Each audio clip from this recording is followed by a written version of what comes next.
Halo adik-adik Smart Generation, apa kabar kalian semua? Semoga kabar kalian selalu baik dan sehat ya. Nah, pada kesempatan kali ini, perkenalkan, nama kakak Jelita Alfiolina Nurtian. Di sini kakak adalah instruktur Smart untuk mata pelajaran biologi. Nah, hari ini kita akan belajar tentang materi animalia. Tahukah kalian animalia itu apa? Pasti kalian sudah paham kan ya arti dari animalia. Oke, untuk lebih jelasnya kita simak video pembelajaran berikut ini.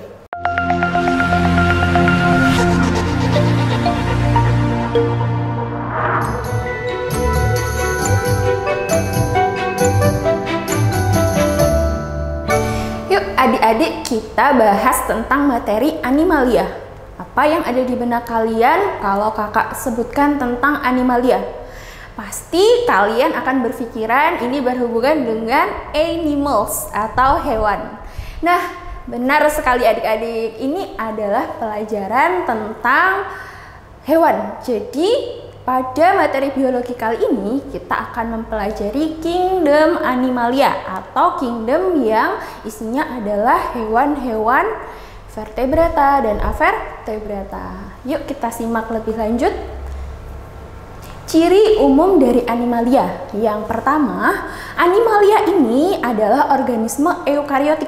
Kira-kira apa ya organisme eukariotik itu? Organisme eukariotik adalah organisme yang telah memiliki membran inti. Kemudian yang kedua, dia bersifat multiseluler. Multiseluler adalah organisme ini memiliki banyak sel, ya. Yang ketiga, dia tidak memiliki dinding sel. Tidak memiliki dinding sel ya.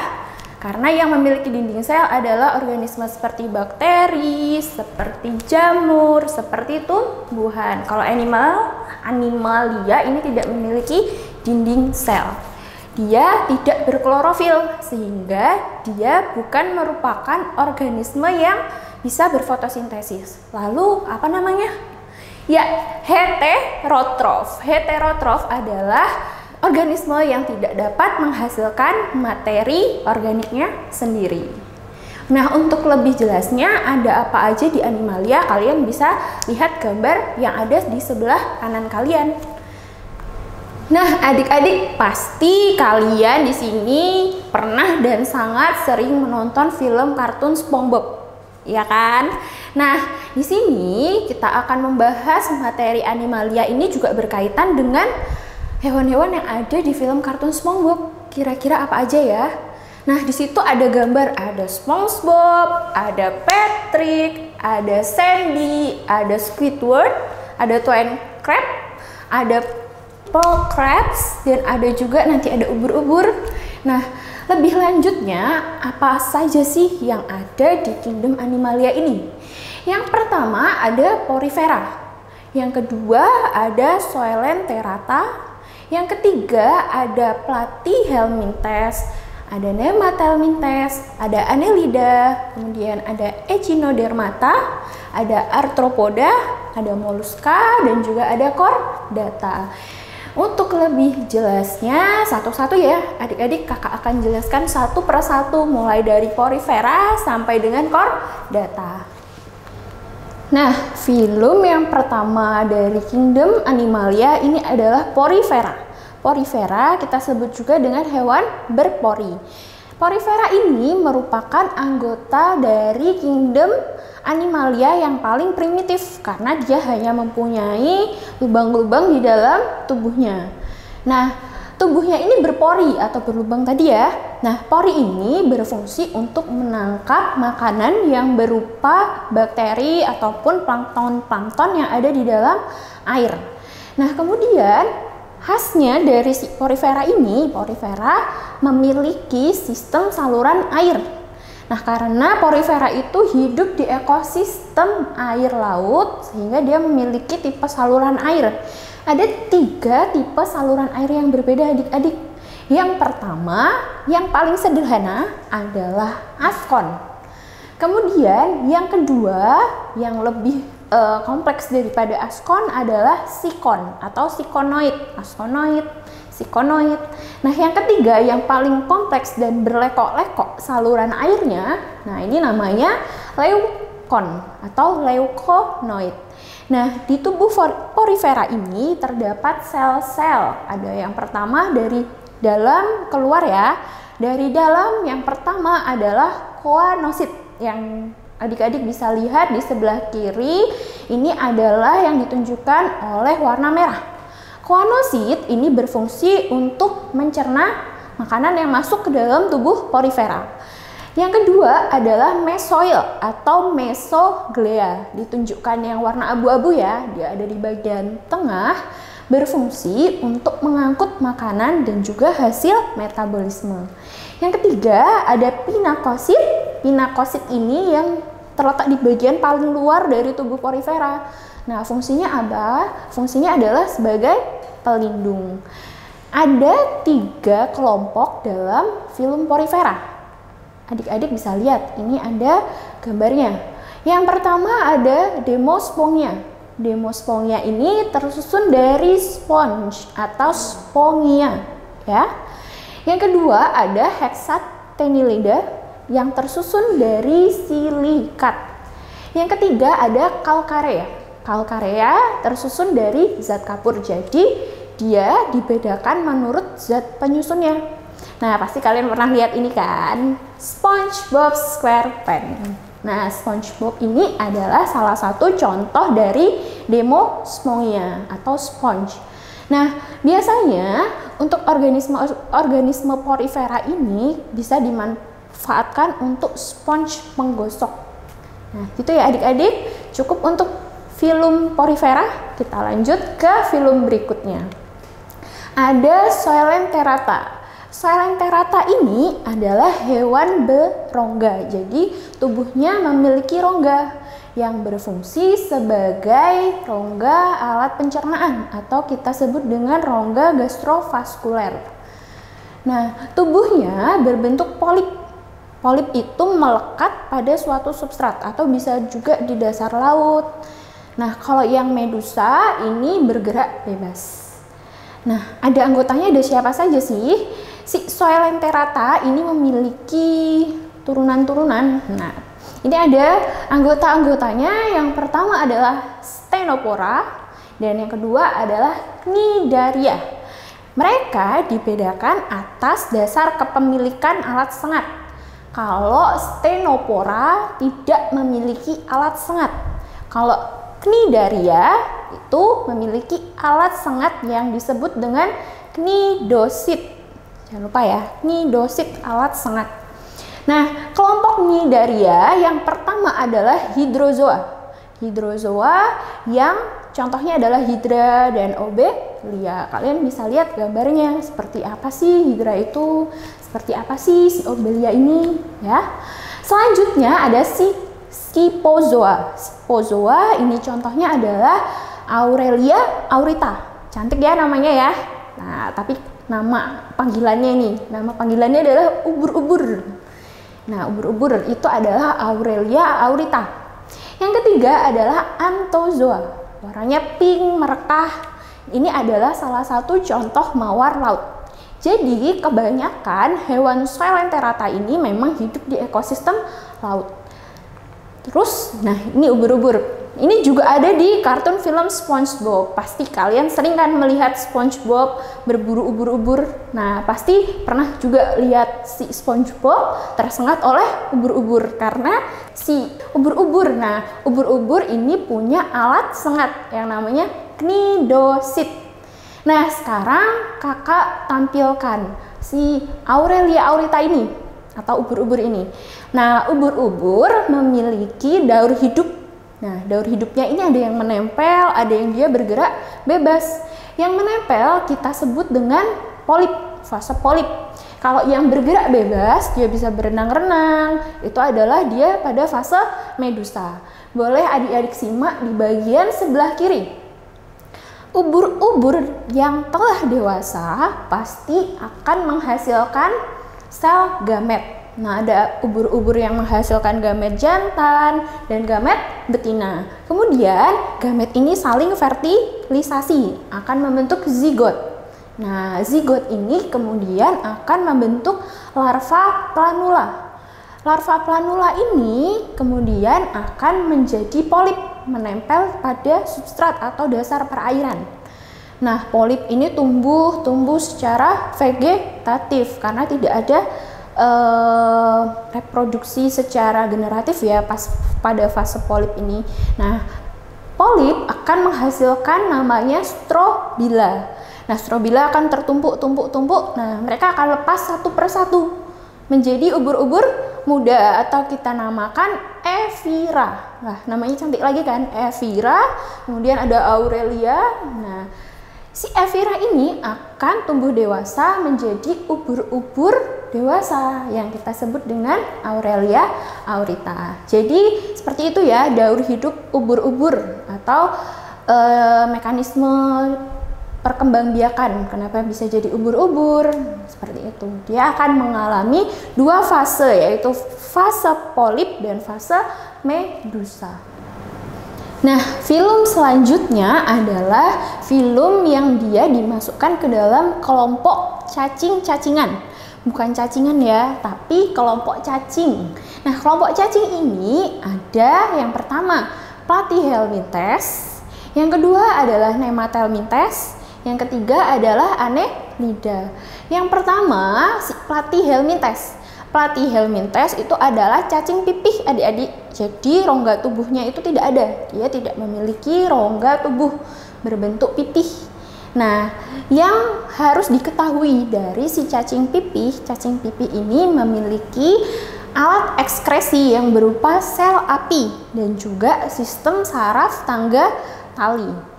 Kemudian untuk cacing pipih dibedakan menjadi 3 kelompok. Yang pertama adalah Turbellaria, anggotanya adalah planaria. Yang kedua adalah Trematoda, anggotanya adalah Fasciola hepatica atau cacing hati, ya kan? Yang ketiga adalah Cestoda, anggotanya adalah Taenia saginata dan juga Taenia solium. Apa itu, Kak? Itu adalah cacing pita. Cacing pita ini parasit pada tubuh, ya bisa di hewan sapi, bisa di hewan babi.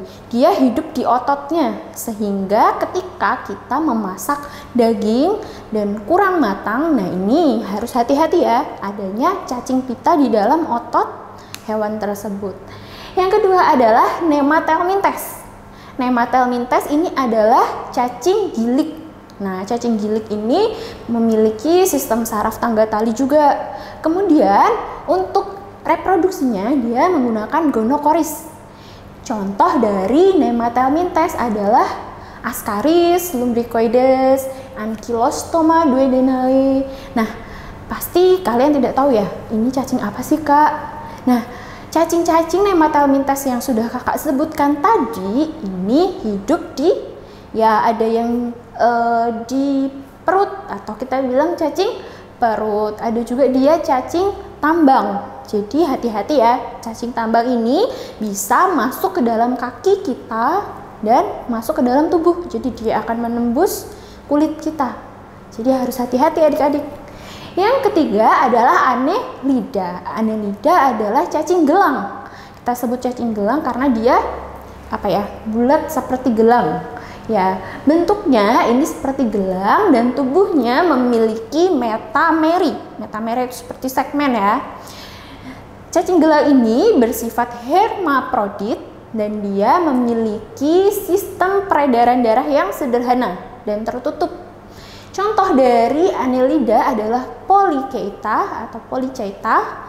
Yang contohnya di sini adalah Eunice viridis. Ada Oligochaeta. Contohnya adalah Lumbricus terrestris atau cacing tanah. Kemudian ada Hirudine. Hirudine ini adalah salah satu contoh yang tidak memiliki rambut. Jadi tadi dibedakan berdasarkan pemilikan rambut. Kalau Polychaeta dia punya banyak rambut. Kalau yang Oligochaeta dia punya sedikit. Kalau yang Hirudine dia tidak punya. Nah, Hirudine ini contohnya paling banyak kita jumpai. Misalnya ada pacet, ada lintah. Nah, ini adalah contoh dari Hirudinea yang masuk ke dalam filum Annelida. Jadi itu ya Dek tentang cacing-cacingan. Dia bisa hidup ada yang di laut, ada yang di tanah, di mana-mana. Gitu ya. Kita lanjutkan. Nah, filum selanjutnya adalah filum Echinodermata. Echinodermata ini adalah kelompok hewan yang memiliki kulit duri.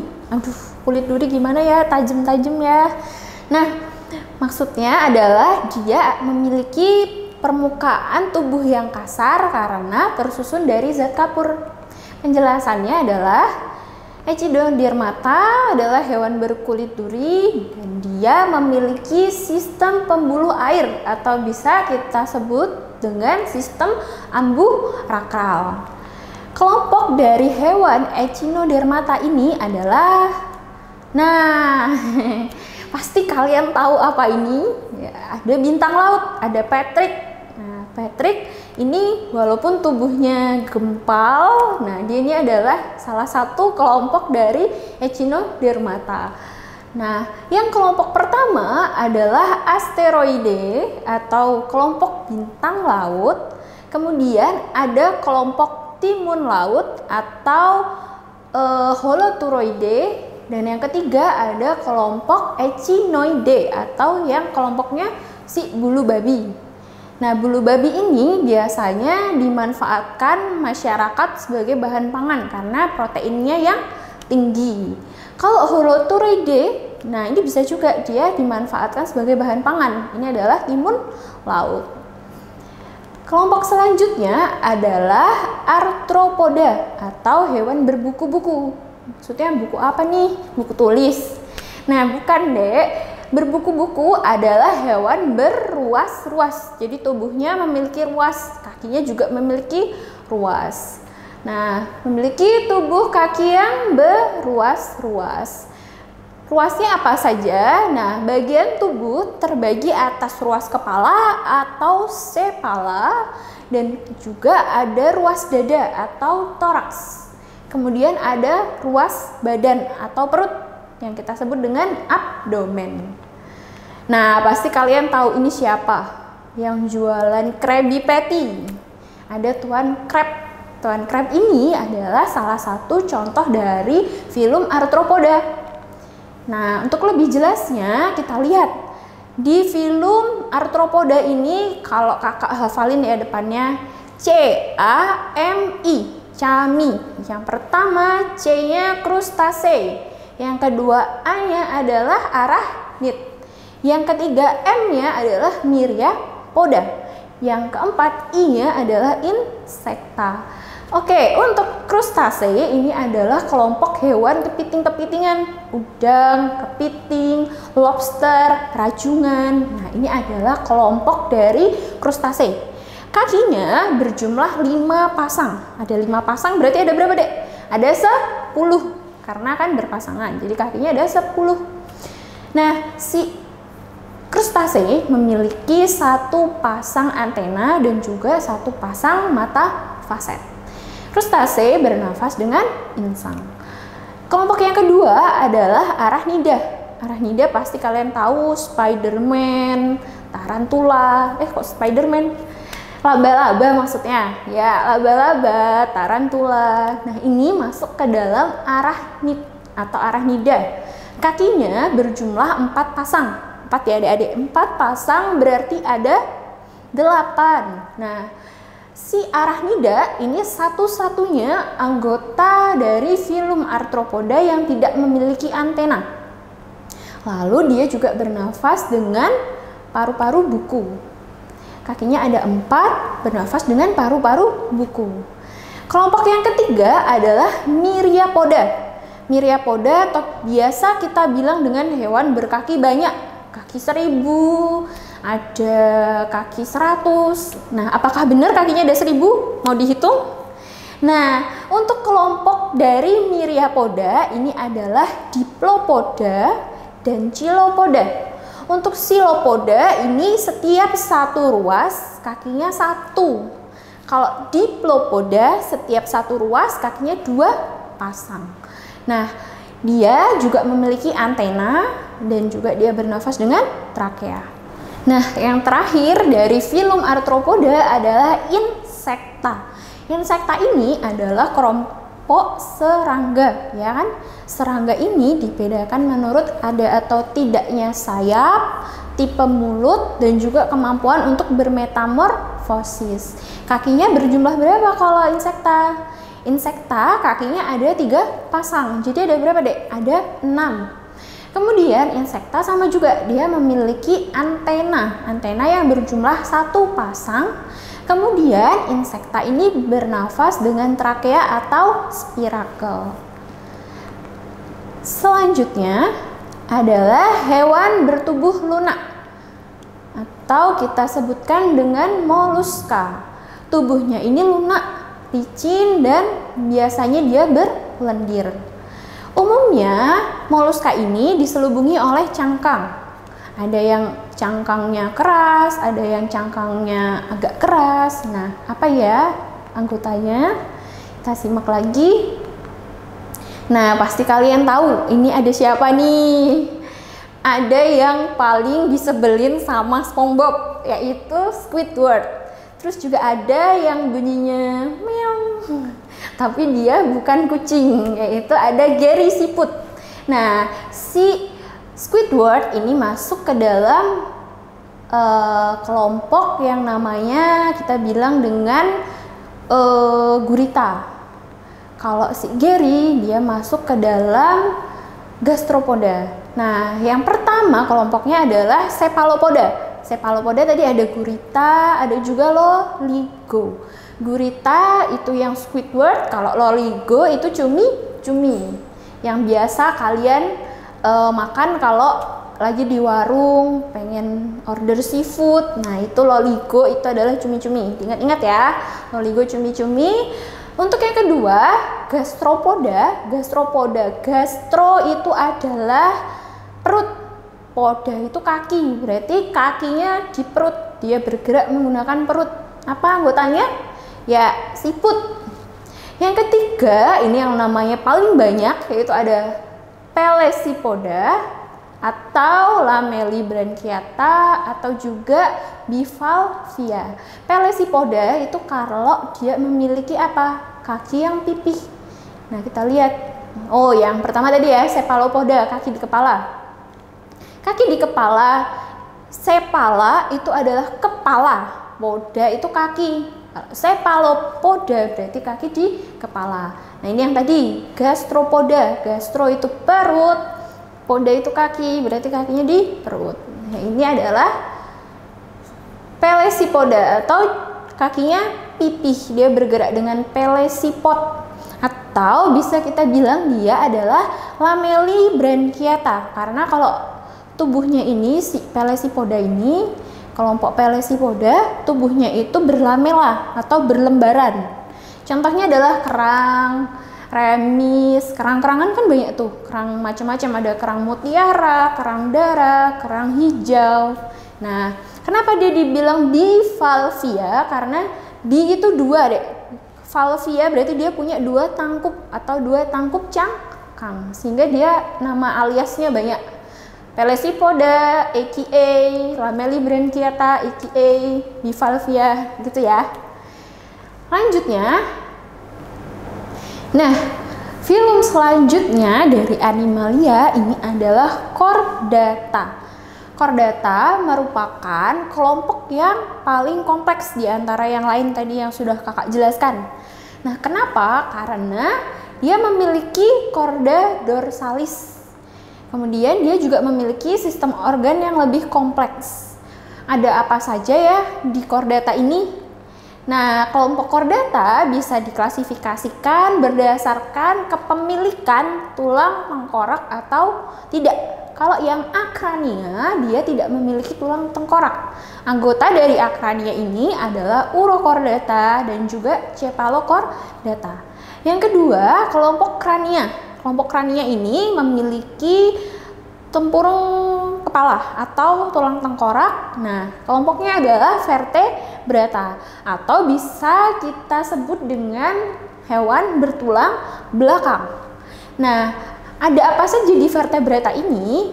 Nah, kakak biasanya sebutnya param, Pisces, amfibi, reptil, aves, dan mamalia. Kelompok yang pertama yaitu Pisces. Pisces ini adalah berisi vertebrata akuatik. Nah, kalau kalian tahu ikan-ikanan, ikan semuanya masuk ke dalam kelompok Pisces. Untuk ikan kemudian diklasifikasikan juga menjadi dua, yaitu Osteichthyes dan juga Chondrichthyes. Osteichthyes adalah ikan bertulang sejati dan juga yang Chondrichthyes adalah ikan bertulang rawan. Ikan memiliki dua ruang jantung, hanya ada bilik dan ada serambi. Kemudian ikan ini tubuhnya ditutupin oleh apa, Adik? Oleh sisik. Pasti kalian sering kan melihat sisik ikan. Nah, sisik dan juga tubuhnya licin. Ikan adalah hewan poikiloterm atau hewan berdarah dingin. Maksudnya gimana kakak hewan berdarah dingin itu? Kalau kita pegang jadi dingin atau gimana? Bukan, jadi maksudnya gini deh. Hewan berdarah dingin ini memiliki suhu tubuh yang relatif berubah-ubah. Misalnya, pada perairan yang hangat, maka tubuhnya akan ikut hangat. Kalau di perairan yang lebih dingin, maka tubuhnya akan ikut jadi dingin. Jadi suhu tubuhnya berubah-ubah. Nah, ikan ini reproduksinya adalah dengan ovipar atau bertelur dengan fertilisasinya eksternal. Jadi ikan betina ini kalau sudah waktunya dia untuk bertelur, dia akan memijah dan kemudian dia kasih kode ke jantannya, "Hei, aku sudah memijah." Kemudian si jantannya akan datang ke telurnya untuk membuahi. Jadi dibilang fertilisasi eksternal atau fertilisasinya di luar tubuh induk. Untuk kelompok yang kedua adalah amfibi. Amfibi biasanya hidup di dua tempat, yaitu darat dan air. Contoh amfibi, iya, ada katak, ada kura-kura. Nah, amfibi ini bernafas dengan kulit sewaktu dia masih kecil, kemudian kalau dia sudah dewasa, dia akan bernafas dengan paru-paru. Nah, pada fase berudu, si katak ini bernafas dengan insang. Amfibi memiliki jumlah ruang jantung yang ada 3. Ada ruang jantungnya 3, kemudian amfibi ini merupakan sama seperti ikan, hewan poikiloterm dan juga dia ovipar. Kelompok selanjutnya adalah hewan reptil. Hewan reptil ini adalah hewan melata. Ya kan pernah dengar, hewan reptil adalah hewan melata. Contohnya adalah buaya, ada ular, ada komodo. Nah, reptil ini, sebagian reptil hidupnya di darat. Dia memiliki ruang jantung berjumlah 4. Nah, dia yang 4 ya, organisme pertama dengan jumlah ruang jantung 4. Tetapi sekatnya belum sempurna. Lalu, hewan reptil ini adalah kelompok hewan poikiloterm atau hewan berdarah dingin. Reproduksi hewan reptil adalah dengan ovipar atau sebagian juga ada yang dengan ovovivipar. Artinya, ovovivipar itu dia sumber nutrisinya adalah dari telur atau bukan dari induk langsung. Seperti itu ya adik-adik. Kemudian kelompok yang keempat adalah aves. Aves adalah kelompok hewan unggas, burung. Tubuhnya tertutup oleh bulu. Jadi jangan kebalik ya, bulu. Bulu itu menutupi bagian tubuh aves. Aves adalah hewan dengan ruang jantung berjumlah 4. Biasanya dia bisa terbang, pasti karena dia memiliki sayap. Terus dia adalah hewan homoioterm. Nah, kebalikan, tadi ada poikiloterm, ya ini ada homoioterm. Homoioterm adalah hewan dengan suhu tubuh tetap atau berdarah hangat. Jadi misalnya nih penjelasannya, kalau si hewan ini berada di wilayah yang suhunya relatif rendah, maka tubuhnya tidak terpengaruh oleh suhu di sekitarnya. Tubuhnya akan terus hangat. Dan juga misalnya di daerah yang panas, tubuhnya akan juga tidak menjadi lebih panas, tetapi akan tetap. Jadi Homo iotherm adalah hewan berdarah panas dengan suhu tubuh tetap. Aves bereproduksi dengan bertelur atau ovipar. Nah, kelompok terakhir dari vertebrata adalah mamalia. Mamalia ini paling banyak kita jumpai di lingkungan sekitar kita, termasuk manusia. Manusia adalah salah satu contoh dari organisme mamalia. Ciri dari mamalia ini adalah dia memiliki kelenjar susu atau glandula mamae, sehingga disebut mamalia. Ada juga ciri lainnya bahwa permukaan tubuhnya ditutupi oleh rambut. Jangan salah ya, rambut. Kita tidak punya bulu, kita punyanya rambut. Kemudian mamalia memiliki daun telinga, beruang jantung berjumlah 4, dan juga termasuk Homo iotherm. Mamalia bereproduksi dengan vivipar atau melahirkan. Jadi nutrisi yang didapatkan oleh anak itu langsung dari induknya, itu adalah vivipar. Selanjutnya, nah adik-adik, tadi kita sudah belajar tentang materi animalia. Ada hewan-hewan vertebrata, ada hewan-hewan avertebrata. Nah, sekarang saatnya kita latihan soal. Soal yang pertama, di antara pernyataan di bawah ini yang paling tepat untuk menggambarkan arthropoda adalah A. Kelas ini hanya terbatas pada arachnida dan krustase. B. Kelompok ini tidak memiliki alat gerak bersegmen dan berpasangan. C.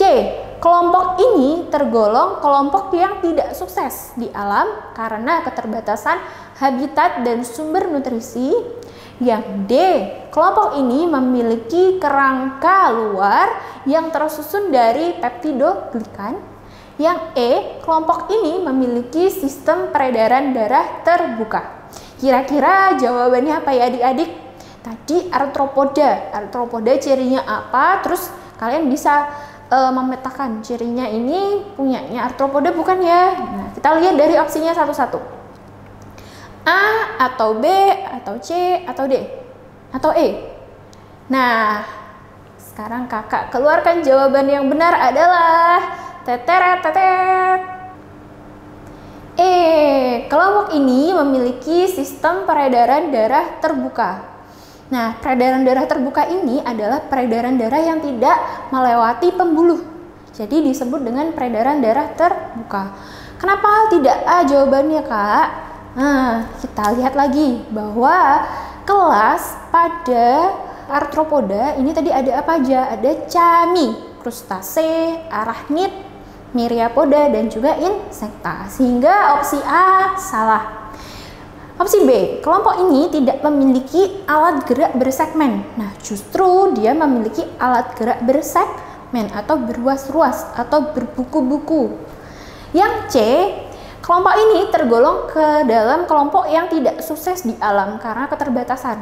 Enggak juga ya, karena kita kan masih sering menjumpai banyak arthropoda yang hidup di sekitar kita. Apalagi di ekosistem laut ada, darat ada. Berarti C salah ya. Opsi D, kelompok ini memiliki kerangka yang tersusun dari peptidoglikan. Nah, kerangka tubuh dari arthropoda itu memang keras ya. Tetapi diingat lagi, dia tersusun dari zat kitin. Nah, kenapa peptidoglikan bukan? Nah, karena peptidoglikan adalah penyusun dari dinding sel bakteri. Ya, jadi opsi D salah. Sudah paham ya tentang materi arthropoda? Kita lanjutkan ke soal berikutnya. Soal selanjutnya, ditemukan organisme dengan ciri-ciri sebagai berikut. Yang pertama, tubuhnya memiliki sisik. 2. Rangka tersusun oleh endoskeleton. Yang ketiga, bertulang belakang. Yang keempat, bernafas dengan insang. 5. Tipe reproduksinya ovipar. Di dalam klasifikasi makhluk hidup, organisme yang memiliki ciri-ciri tersebut masuk ke dalam kelas A. Chondroichthyes, B.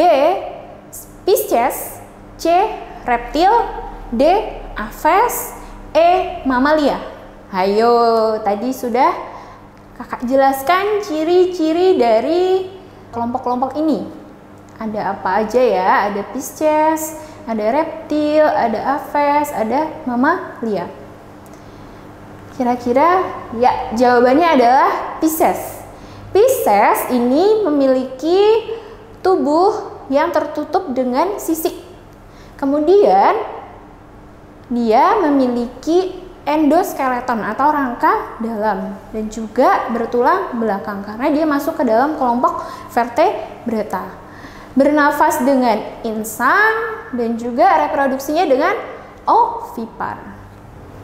Nah, soal selanjutnya ini adalah soal sebab akibat. Jadi ada pernyataan pertama dan pernyataan kedua. Pernyataan pertama, ledakan populasi ubur-ubur dari filum porifera dapat mengganggu kesehatan para perenang di pantai. Sebab ubur-ubur memiliki sel-sel penyengat yang disebut dengan nematokis dan dapat menyebabkan gatal pada kulit. Nah, kira-kira benar atau salah? Kita harus tahu pernyataan pertama ini benar atau enggak. Nah, pernyataan kedua juga benar atau enggak. Cara menjawab untuk soal sebab akibat adalah dengan memperhatikan pernyataannya benar atau salah atau berhubungan atau tidaknya. Opsi A, jika pernyataan benar, alasan benar, dan keduanya saling berhubungan. Pernyataan B, jika pernyataannya benar, alasannya benar, namun mereka tidak saling berhubungan. Yang C, pernyataannya benar, alasannya salah. Yang D, pernyataannya salah, alasannya benar. Yang E, pernyataannya salah, alasannya salah. Nah, kita lihat lagi soalnya. Ledakan populasi ubur-ubur dari filum porifera dapat mengganggu kesehatan para perenang di pantai. Tadi ubur-ubur ini masuk ke dalam kelompok Cnidaria, memiliki sel-sel alat sengat yang disebut dengan cnidosit, sehingga dia kalau misalnya ada ledakan populasi di pantai akan mengganggu perenang, akan menjadi penyengat-penyengat bagi si perenang. Ya, jadi pernyataan ya benar.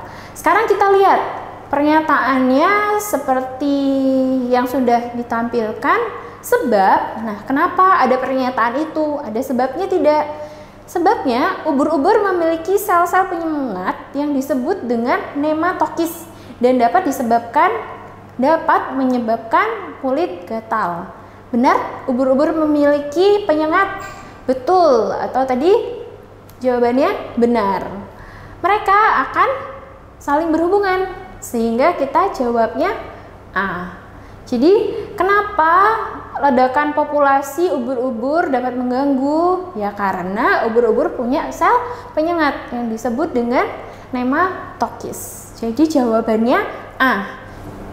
Nah, adik-adik semua, tadi kita sudah belajar tentang materi animalia. Kita sudah juga latihan soal ya. Nah, sekarang saatnya kita menyudahi sesi belajar kita hari ini. Semoga apa yang kakak sampaikan bisa bermanfaat buat adik-adik semua.